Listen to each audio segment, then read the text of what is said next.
La plateforme du réveil des nations. Toutes les nations viendront et se prosterneront devant toi. Frères et sœurs en Jésus-Christ, je vous salue dans le beau et précieux nom de Jésus. Vous savez que nous sommes en train d'animer une émission qu'on appelle le choix du conjoint. Est-ce que avec cette émission, vous avez déjà fait votre choix, mais vous voulez faire encore? Attendez, nous sommes à l'épisode numéro 16, très spécial pour vous. Vous allez voir le pasteur Joseph depuis le Gabon. Concernant le même thème, le choix du conjoint. Et n'oubliez pas de poser votre question. Que le Seigneur vous bénisse. C'est parti. Bonjour, pasteur Joseph. Bonjour, évangéliste. Comment allez-vous? Bon, ça va très bien. Alors, ce soir, vous êtes avec nous sur le plateau de la plateforme Le Réveil des Nations, afin d'échanger, de partager avec nous votre expérience sur le choix du conjoint. C'est-à-dire l'étape où l'homme se voit dans le besoin d'avoir une épouse.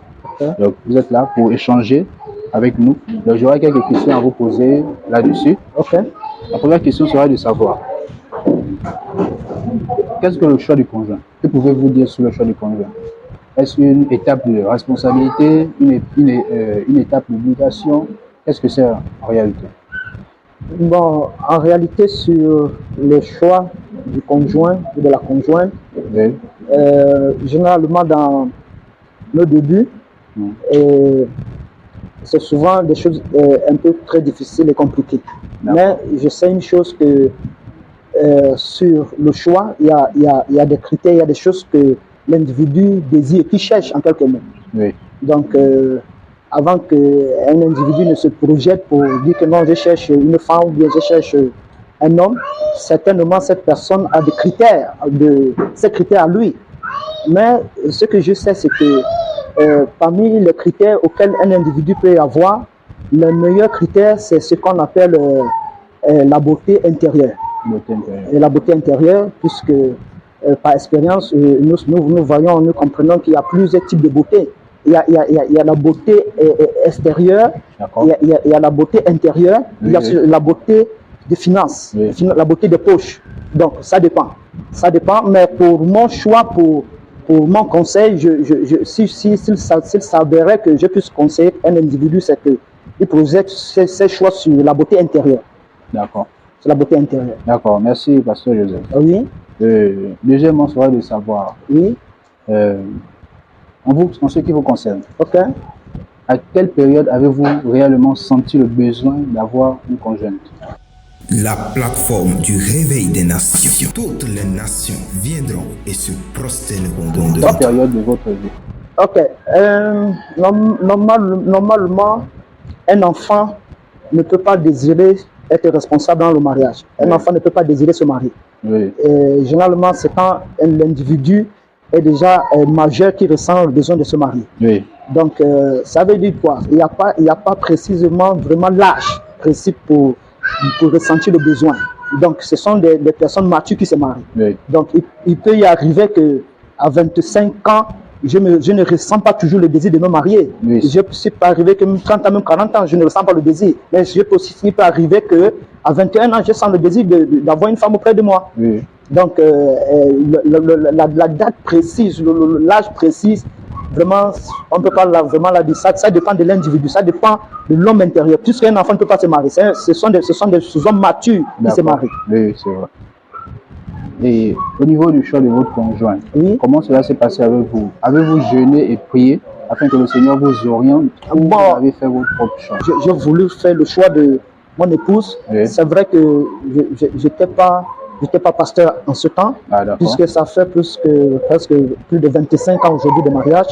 Donc j'étais dans ma jeunesse, j'étais pas chrétien. Donc le fait de jeûner, prier, tout ça là, comme au jour d'aujourd'hui, nous voyons dans les églises, sinon pour avoir une femme, il faut jeûner, il faut prier. Donc je n'avais pas cette expérience, par exemple, dans le milieu chrétien, de jeûner, prier pour avoir. Donc je peux dire que c'est Dieu lui-même qui m'a conduit dans mon choix. Et dans la maison auquel mon épouse se trouvait, elle n'était pas seule dans la maison, il y avait plusieurs filles. Et parmi ces filles, mes yeux, mon regard s'est porté sur celle que je suis avec elle aujourd'hui. D'accord. Et pourquoi mes yeux et mon regard s'est porté sur celle que je suis avec elle aujourd'hui? Pas parce qu'il y avait tellement trop la beauté physique, parce que en elle s'incarnait des choses que mon âme voyait que non, ça c'est une beauté intérieure. Oui. Donc c'est sur cette base que je me suis lancé avec elle. Combien de temps cela vous a pris pour trouver la bonne personne? Ça n'a pas pris vraiment assez de temps, parce que en réalité, pour connaître que quelqu'un est bon, qui a une beauté intérieure, ça ne dépend pas trop de la durée. Ça ne dépend pas de la durée. Quelqu'un peut être avec toi, il te fait 5 ans, 10 ans, en temps il est mauvais, en temps il est mauvaise. Oui. Et dissimule ces choses-là. Donc si nous appuyons sur la durée, alors on peut fournir. Oui. Quelqu'un peut faire semblant pendant 10 ans. Donc ce sont des choses vraiment qui est difficile de déterminer le temps. Mais lorsque tu es conduit par l'Esprit de Dieu, facilement tu peux détecter que ça là c'est une bonne personne, ça là c'est une mauvaise personne. Parce que la beauté intérieure, oui, ça ne peut pas se cacher. C'est sûr. Ça ne peut pas se cacher. D'accord. En cette période-là, Oui. quelle activité professionnelle exercez-vous? Donc j'étais maçon à ce moment, mais pour le moment, par la grâce de Dieu, je suis un entrepreneur. Donc c'est l'activité que je faisais en cette période-là. Y avait-il des difficultés que vous avez rencontrées? Oui, il y avait des difficultés, tellement de difficultés. Comme je disais tout à l'heure que celles que j'avais rencontrées n'étaient pas seules dans la maison. Oui. Et ils étaient plusieurs dans la maison. Il y avait plusieurs filles dans la maison. Ah, d'accord. Donc à cette époque-là, mon épouse, je peux dire qu'elle était en ville, moi, au village, moi j'étais en ville. Donc du coup, quelqu'un qui vient de la ville pour le village, pour faire un choix dans une maison, c'est comme un combat, c'est comme une bataille entre les sœurs. Oui. Donc parmi les sœurs, il y avait des jalousies, Oui. ceci, cela. Et puis, Quand lui vient de la ville et tout, au point même que les parents se sont imposés à l'intérieur. Donc c'est à partir de ce moment que j'ai pu réaliser que non, celle-ci est vraiment une femme pour le foyer. Parce que les autres mettaient les voix pour pouvoir m'atteindre. Donc, sachant très bien que mon regard est posé, fixé sur la sœur, mais ça n'empêchait pas quand même les autres de venir par derrière vouloir faire les petits coups bas comme que, oh non, il faut la laisser, il faut me prendre. Donc, c'est là où j'ai compris qu'il y a quelque chose qui n'est pas clair là. Là, ça, c'est quelque chose fabriqué. Oui. Ça, c'est quelque chose fabriqué. Donc, si au départ, ça se fabrique, ça veut dire que ça ne va pas maintenant. Donc, je me suis appuyé sur ce qui est naturel. D'accord. Comment était votre fiançailles? Vous suivez actuellement l'émission Le choix conjoint, l'épisode numéro 16. Mes fiançailles se sont passées à cette époque-là comme dans le monde en quelques mots. Oui. Donc, quand nous parlons de fiançailles dans le monde, c'est que bon, écoute, tu l'as connu et voilà, puis tu présentes à tes parents, ce que j'ai fait. J'ai présenté aux parents et puis je me suis rapproché de sa famille pour en savoir plus comment faire pour l'apprendre. C'est à partir de là que les combats ont commencé. Donc, oui, au point que à cette époque, il a fallu qu'elle-même, la fille, se décide à me suivre pour que je puisse vraiment rester avec elle. Parce que de moi-même, à ce moment-là, je ne pouvais pas. Mais elle, la décision qu'elle avait prise à me suivre, c'est ça qui m'a donné le courage de progresser. D'accord. Et des temps après, vous avez connu la foi en Jésus-Christ. Oui, plus tard. Comment cela a été pour elle? Elle vous a suivi? Voilà. Ce qui m'a facilité la tâche, c'est que le moment où je faisais sa rencontre, elle partait à l'église, mais qui n'était pas fermée. Donc moi, à cette époque, je priais dans une église, l'église catholique. Donc j'étais vraiment pas affermi aussi à l'intérieur. Mais elle-même aussi, elle priait dans une église, elle aussi n'était pas aussi affermie à l'intérieur. Donc bref, nous nous sommes connus comme ça. Et par la grâce de Dieu, quand nous nous sommes mis ensemble, donc il y avait ce combat de vouloir suivre l'autre. Donc voilà, il fallait que l'autre soit me suit, il y a l'autre doit suivre l'autre. Donc nous étions là dans ce conflit. Non, c'est moi qui est le chef. Normalement, c'est moi qui est l'homme, c'est toi qui es la femme, c'est toi qui dois me suivre. Oui. Et de l'autre côté aussi, oh non, moi, je veux que tu viennes me suivre. Donc cela n'a pas été facile. D'accord. Ça n'a pas été facile. Oui. Ouais. Et après cela, Oui. combien de temps cela vous a pris pour préparer votre mariage? Avez-vous rencontré des difficultés financières? Bon, les difficultés financières, en réalité, dans le mariage, il n'y a même pas trop de difficultés financières. Oui. Ce qui effraie aujourd'hui, c'est que on se dit que sans les finances, on ne peut pas y arriver. Sans les finances, on ne peut pas arriver. Par contre, pour moi, je n'ai pas vu les finances. Une fois que j'ai pensé, voilà, que j'ai eu la vision, je me suis lancé. Je me suis lancé corps et âme, sans réfléchir, et comme je me suis lancé sans réfléchir, sans penser, sans tout ceci, c'est comme ça les choses, les portes ont été ouvertes. Je n'ai pas tout réfléchi, oh non, il faut d'abord qu'il faut, non. Donc, sans avoir la peur, sans craindre que, oh non, je vais prendre le moyen ou je vais, Dieu lui-même m'a pourvu pour que les choses soient faites. Je vois. Comment vous êtes senti après l'étape du mariage? Ok, senti dans quel domaine? Vous êtes senti responsable? Vous êtes senti plus... Ok, dans le sentiment du mariage, ce que je peux dire, c'est que le sentiment que j'ai eu, c'est que je me suis senti en quelques mots homme en ce moment. Je me suis senti en quelques mots homme. Je pouvais sentir comme quelqu'un qui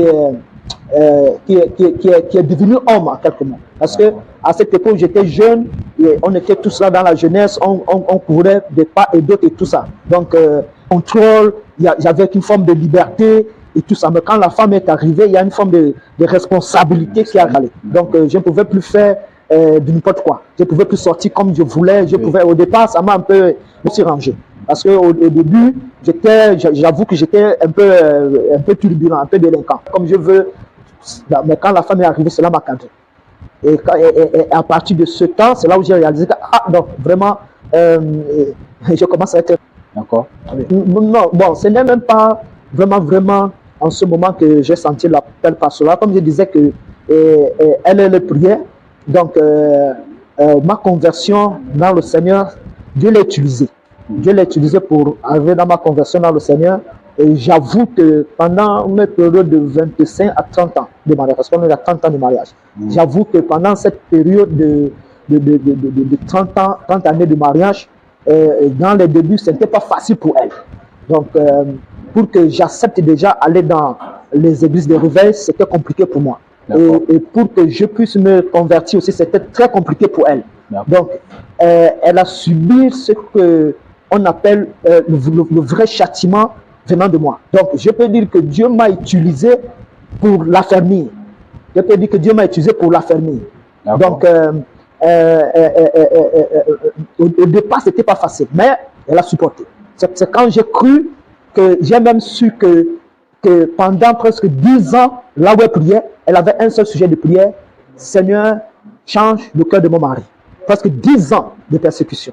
Presque 10 ans de persécution. C'est quand j'ai cru que j'arrive à l'église, le jour où elle a mené les frères pour me parler de Jésus et tout ça, que j'arrive à l'église, on me dit, il faut qu'on salue le mari de la sœur, que pendant 10 ans a un sujet de prière, prier pour le cœur de mon mari. Le voilà. C'est là où j'ai même su que tous les jours, à chaque fois que tu es parti à l'église, qui a un sujet de prière? C'est moi. Ton sujet de prière, oh non, Dieu veut qu'on prie pour moi pour que Dieu touche le cœur de mon mari. Dieu touche le cœur de mon mari. Et l'une des choses qui m'a mené à voir et à comprendre qu'elle est dans la vérité, c'est ma maltraitance envers elle et son comportement après. Son comportement après. Parce que avant, qu'est-ce que je faisais? Je pouvais utiliser toute forme de menace pour qu'elle me laisse dans ce couloir. Oui. Donc, je prends un exemple, je cherche le problème moi-même, et ça arrive jusqu'à la bastonnade, j'ai bastonné. J'étais violent à cette époque. Donc, jusqu'à ce que je bastonne, et après la bastonnade, parfois je vais bastonner, parfois il va tomber le sang dans les yeux, et au hasard, ses parents arrivent le même jour, le sang dans les yeux.